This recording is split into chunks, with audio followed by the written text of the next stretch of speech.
नमस्कार, सगळ्यांचं स्वागत आहे माझ्या चॅनलमध्ये। आज आपण बघणार आहोत पालकाची भाजी थोड्या वेगळ्या प्रकारे करणार आहोत। तर यासाठी इथे मी पालक घेतलेला आहे, धुवून चिरून घेतलेला आहे बारीक, आणि मुगाची डाळ भिजत घातली होती अर्धा तास पहिले। कढीपत्ता, थोडा लसूण घेतला आहे, धणा, जिरा, तिखट आणि हळद। तर आपण प्रोसिजर स्टार्ट करूया। इथे कढई घेतलेली आहे, त्यात थोडं तेल घेतलंय, मोहरी टाकूया,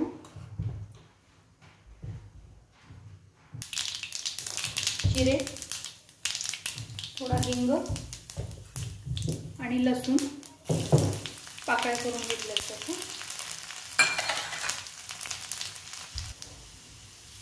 कढीपत्ता आणि हा बारीक चिरून घेतलेला पालक।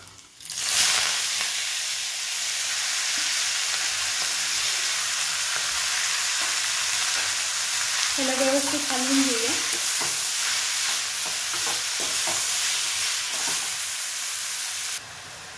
यात आपण मीठ टाकू,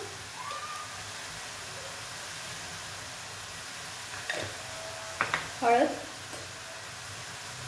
तिखट, थोडासा गरम मसाला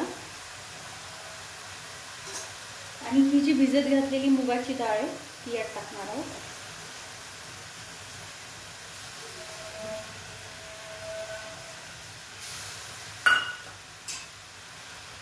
व्यवस्थित मिक्स करून घेऊया।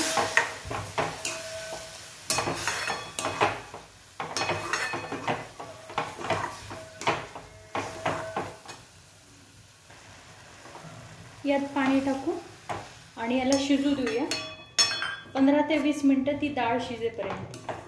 खूप बारीक आहे, तिला खूप जास्त शिजवायची नाही आपल्याला।